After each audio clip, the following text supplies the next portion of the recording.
Bruno Lagoro para este bloque. Ana, muy buenas tardes, ¿cómo estás?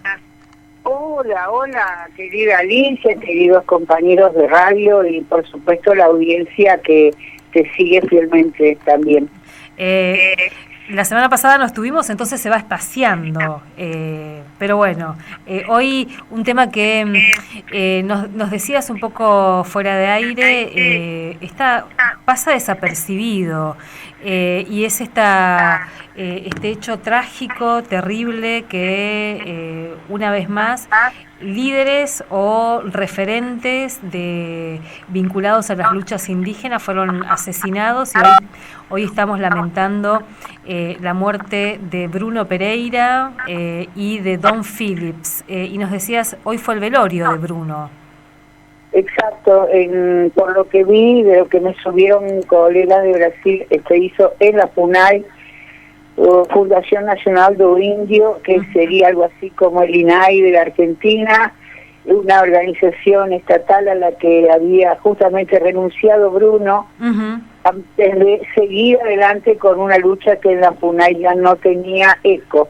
Ahora, ¿por qué estoy muy indignada también con la falta de recepción? Porque mira, Alicia y querida audiencia, yo creo que el problema nuestro grave es que llevado por como se recorta la información en la Argentina, tendemos a perder que hay problemas nuestros que deben ser analizados en contexto, primero latinoamericano, si hablamos de pueblos indígenas, pero además en un contexto mundial. Digamos, el modo como se falsea en la Argentina, qué es lo que pasa con las riquezas extraordinarias debidas a la guerra, por ejemplo, o de los procesos inflacionarios que son a nivel mundial, son leídos de una manera muy mezquina a escala nacional como problemas de una gestión de gobierno. Y entonces, al perder la mirada internacional, perdemos la posibilidad de captar qué es lo que en realidad pasa. Entonces, me vuelvo a este otro nivel, que también es un nivel amplio, que es el nivel sudamericano, podríamos decir americano en general. Lástima que el término americano ha sido apropiado por los yanquis, pero bueno, vamos a ser amplios, vamos a hablar en términos de los 3 grandes subcontinentes que forman esta América dilacerada, desangrada. Digamos que en el caso de Argentina, y ahora para relacionarlo, ¿verdad?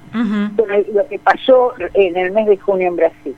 En la Argentina, desde el 2006 para acá, y estoy hablando de una ponchada de años, lo que queda demostrado es que la ley que propicia la ejecución a través del Instituto Nacional del Indio, del INAI, la demarcación, el reconocimiento de las tierras indígenas a escala nacional es una deuda oprobiosa de todas las gestiones estatales, más neoliberales, más populares, más lo que quieras. El arco político es una deuda a la que se hace acreedor, porque acá lo que se escamotea es la cuestión de la tierra y de los recursos naturales que existen sobre la tierra como libres de la apropiación privada, es decir, convertidos en qué cosa, en mercancía internacional, lo que ahora se ha dado por llamar commodity. Entonces, entre los derechos de los pueblos originarios,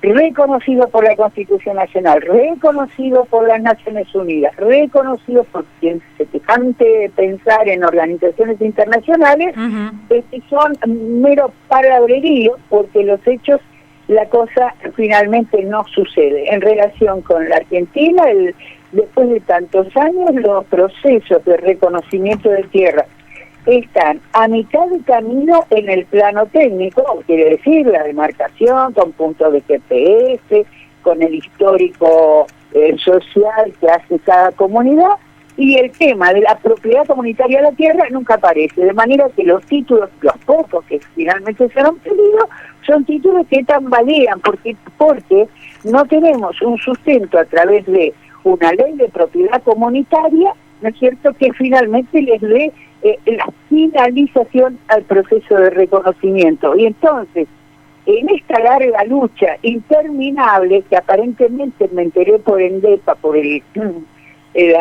prensa de ENDEPA, es decir, el Equipo Nacional de Pastoral Aborigen, a partir de julio de este año comienza otra vez a producirse un reclamo concertado entre todos los pueblos originarios de la Argentina en el plano nacional para llevar finalmente al Congreso el tema y que termine de tratar proyectos que viven durmiendo y juntando polvo y telarañas en los cajones de nuestros congresistas, ¿sí? Entonces yo invito a la audiencia a que por favor siga este proceso, porque es un proceso de una justicia que ha sido reconocida como valor, pero que cede ante el valor económico que todas las gestiones estatales finalmente ponen en primer plano, aunque no lo digan explícitamente, y así terminará mucho del desangramiento, del dolor de los pueblos y comunidades indígenas de nuestro país. Este proceso, entonces, que el INAI en la Argentina ha demorado, ¿sí? Dudo en decirlo, pero ¿qué lo voy a decir? Que soy una anciana impune, criminalmente, porque cuando vos afirmas una cosa en el plano de los valores y no la haces en el plano de los hechos, y eso produce dolor y muerte, porque han ocurrido muertes en la Argentina, entonces realmente tu omisión es criminal. Este mismo proceso en la Argentina, y por eso lo relaciono, levantemos la vista y miremos el continente, también se ha dado en Brasil. Entonces, la Fundación Nacional do Índio, especialmente con Bolsonaro, pero te voy a insistir, el problema no es una gestión gubernamental, sino una óptica de los poderes en general. Con Bolsonaro se notó más. ¿Qué es lo que pasó al interior de la FUNAI? La FUNAI no solamente paró el reconocimiento que se llama, en primera etapa sería un relevamiento ambiental, como el que hacemos nosotros, un relevamiento territorial, y luego ¿qué pasa? Pasa a definirse con fuerza de ley ese reconocimiento, lo que allá se llama homologación de tierras indígenas. No solo paró la homologación, que sería lo similar a lo que nosotros llamamos finalmente dar el título de propiedad comunitaria, paró las homologaciones que estaban en curso, sino que paró los relevamientos. Y no solamente paró los relevamientos, sino que autorizó la explotación en tierras indígenas, explotación minera, explotación en cuanto a la extracción de madera y al desarrollo de actividades como la agroindustria y ganadería en gran escala. El proceso además llegó a afectar zonas que no estaban siendo explotadas y que han sido activamente protegidas y denunciadas por una organización que allá es muy poderosa, la Asociación Brasileña de Antropología. Fíjate que desde los años 80 que el Alto Valle do Javari, que es una región que si miran el mapa está entre Brasil, Colombia, Perú, es una zona donde vivían y viven pueblos aislados o pueblos de contacto reciente. ¿Qué quiere decir esto? Gente, pueblos que no quisieron integrarse, no que están aislados porque nunca entró nadie, no, porque no quisieron integrarse a la sociedad nacional.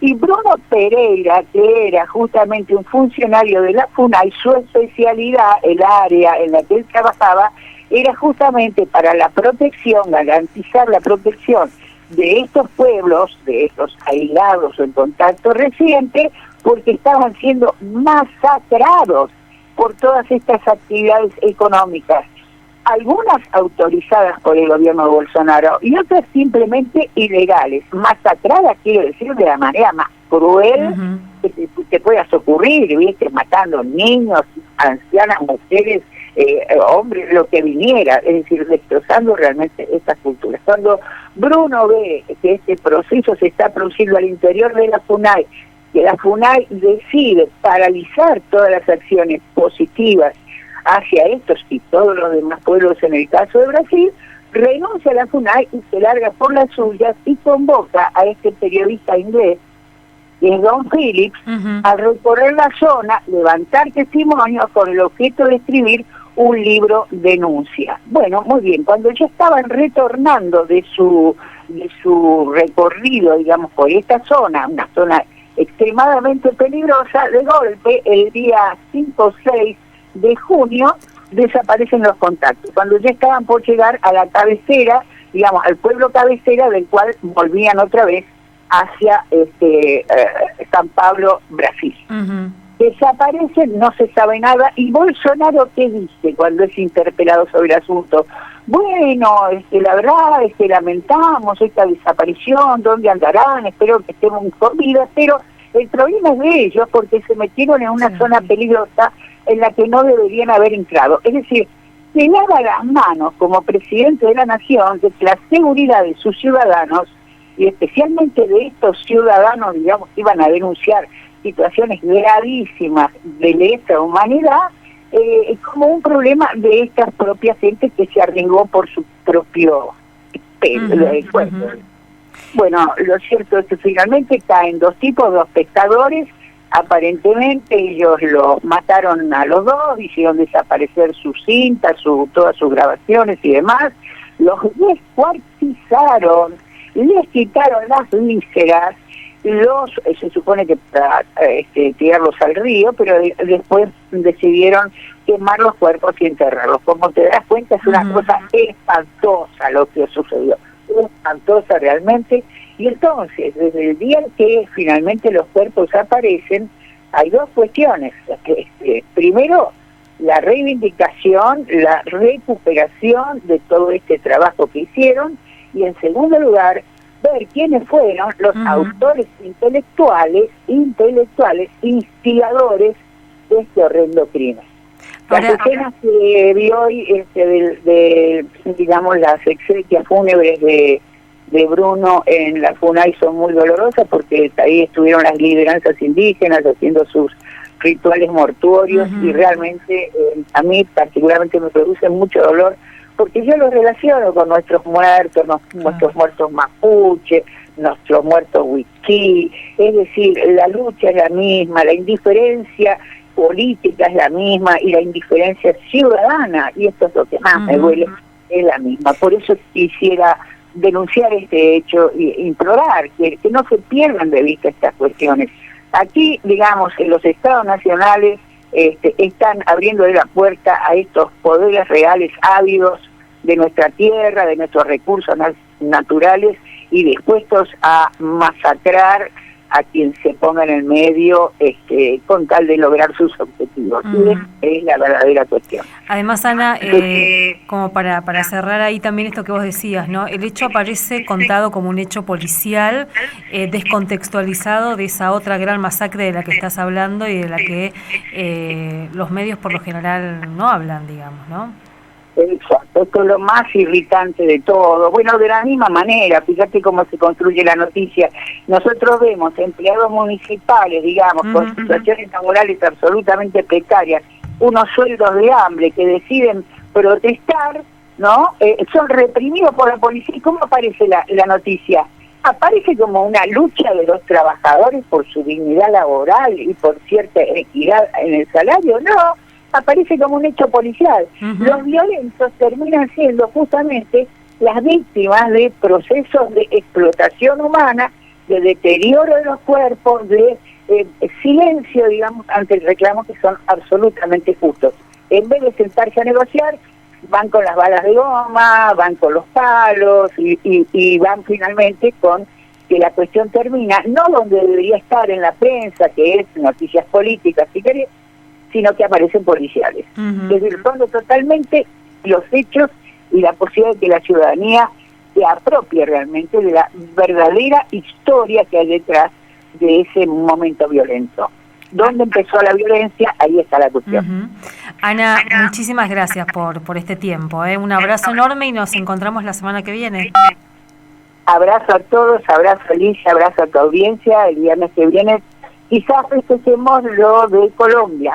Ay, sí. También hay que recordar que pasaron cosas muy bellas en estos últimos días. Así que bueno, un abrazo enorme, Ana. Hasta pronto. Hasta pronto. Ana Gorosito, La Goro en Podcasts. Después lo pueden seguir y escuchar en nuestro canal de YouTube, que vamos subiendo.